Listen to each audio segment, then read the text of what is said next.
So hello everyone, in this video we'll be doing all the database thing by using Mongoose. So in the earlier series we created our backend with MongoDB driver. So now I'll be using Mongoose to connect with the MongoDB and I'll be creating the schema for the blog. So let's do that. First of all, let's create the schema. In the backend you can create a folder called models.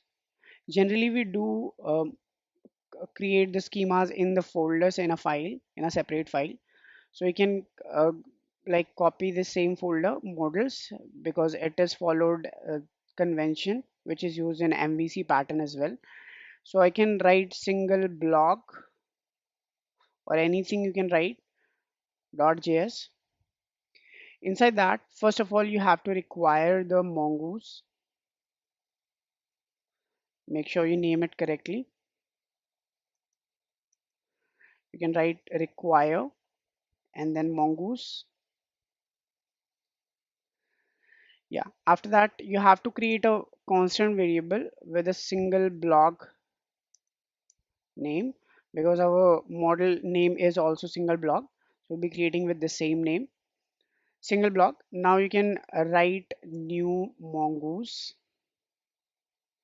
dot schema.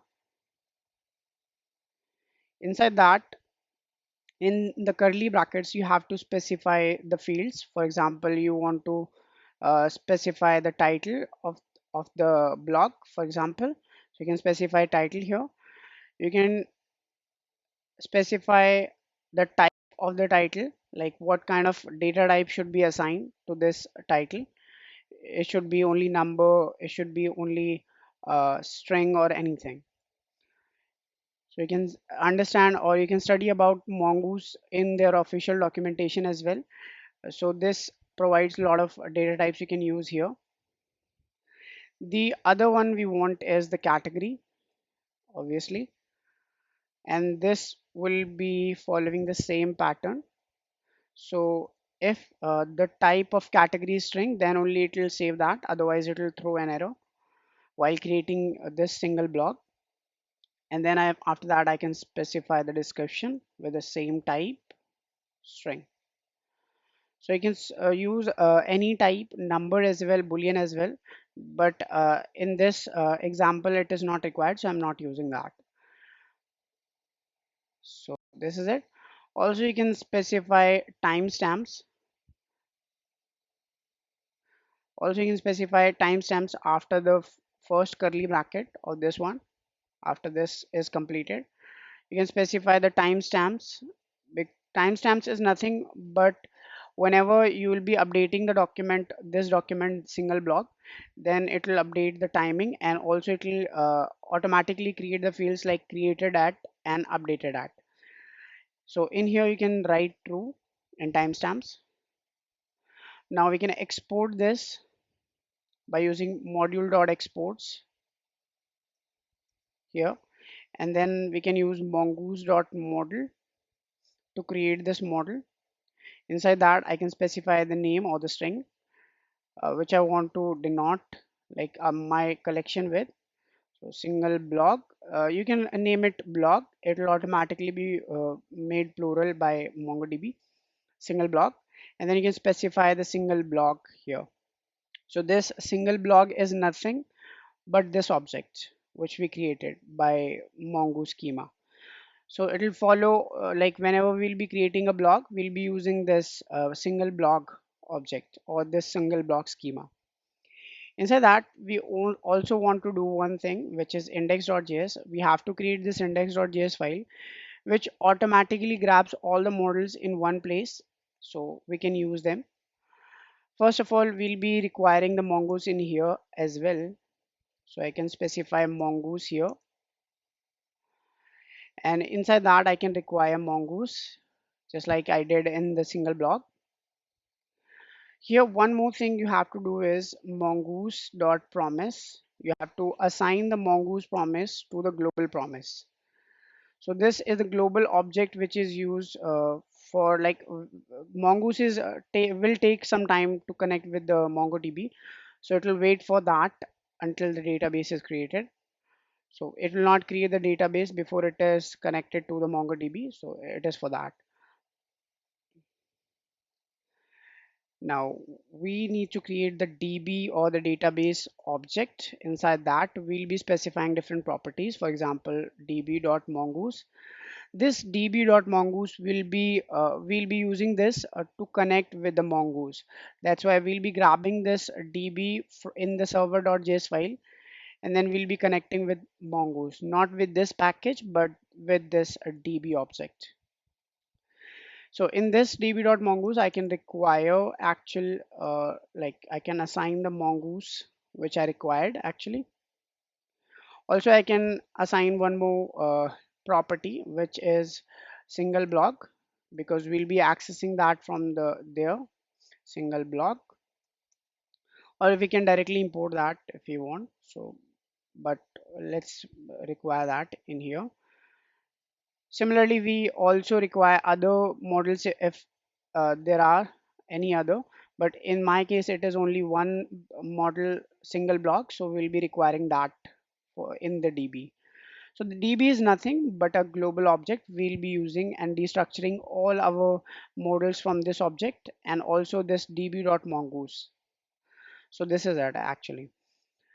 Now we can export this module.exports, and we can export this DB. Now in the server.js file, I need to make some changes because earlier we were connecting with MongoDB with this MongoDB driver. Let's remove this, and let's also remove this line of code because we don't need that, because we are doing all of that with Mongoose actually. So we don't need this block collection, so we can comment this for now. I'll be making that query. Also this one, I can make that commented. Yeah. Now let's connect with Mongoose. Also, I can specify the blogs. The DB name you can specify after this. If it is not there, so it will create that. The Mongoose will create that. Also, we can require the DB object here, DB, and then we can require that from the models. Oh, sorry, it is in the current directory in models. So I can leave like this because I created index.js file. If you want to specify the name as well, like index.js, so you can specify that, but it will automatically take the index.js file if I specify the folder name only. So this is one thing. Also, I can destructure other parts, like I can also destructure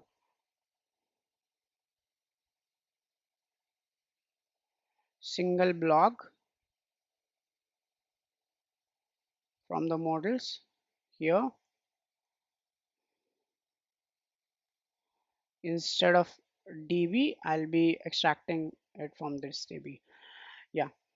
Now I can use this db object and then the mongoose property and then the connect property.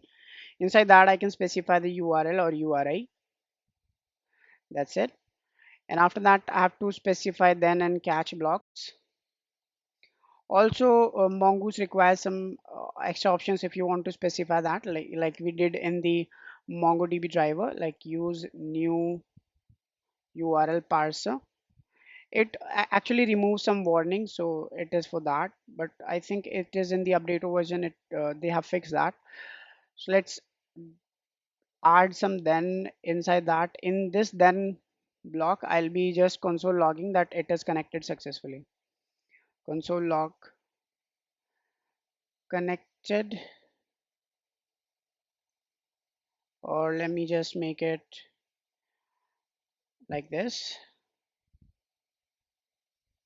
connected with MongoDB, and I can specify the URL through which it is connected actually. And after that, I can specify the catch block if I want.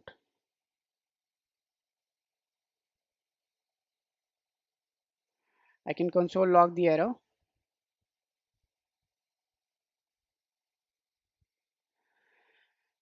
This is it. Now it is fine. Let's see that. Also, let's save all the other files. I can press Control S, or I can save all. So all the files will be saved actually. So let's see if it's connect with the MongoDB or not.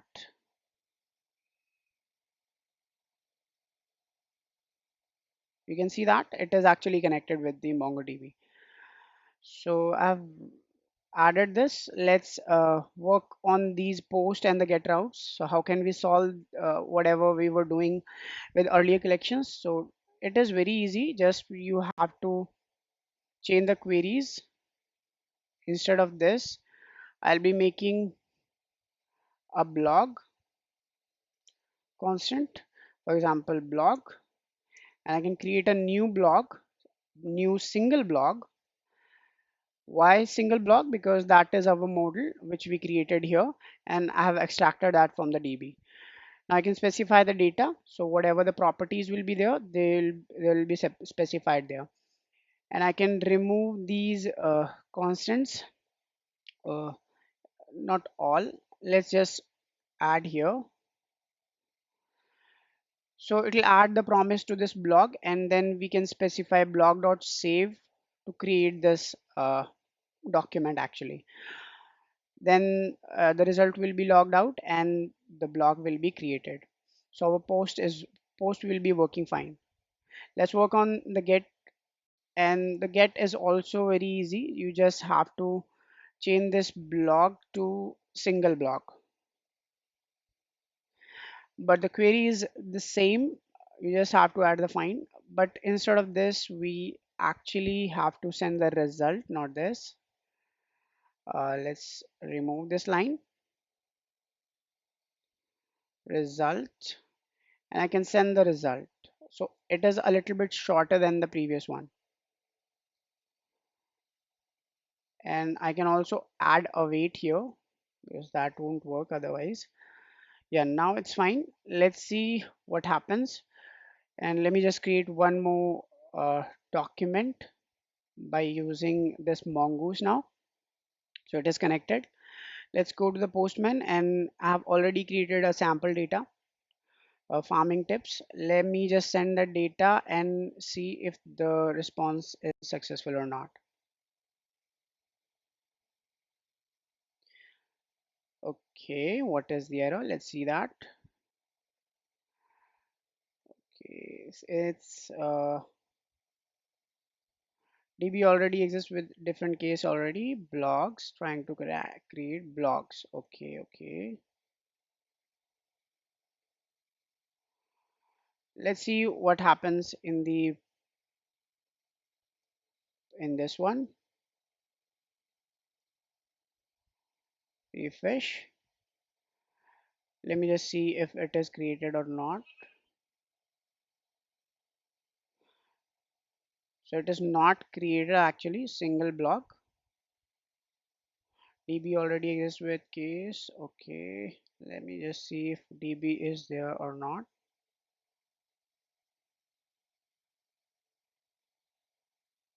Single block. Okay, let me just one more time post this command. Okay, the same arrow.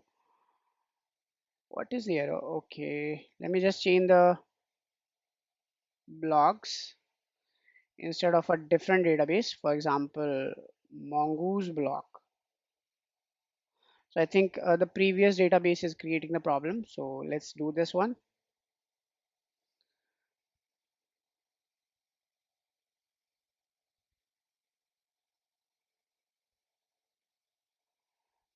Okay, now if I send something from the postman, let's see what happens now.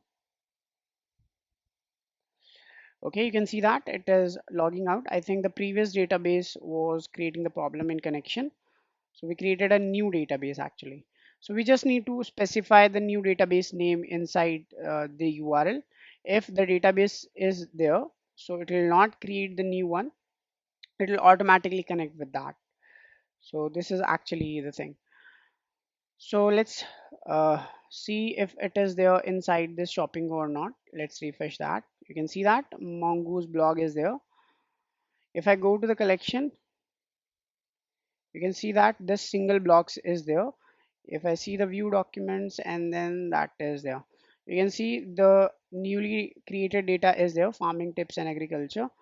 Also it added these created at and the updated at field.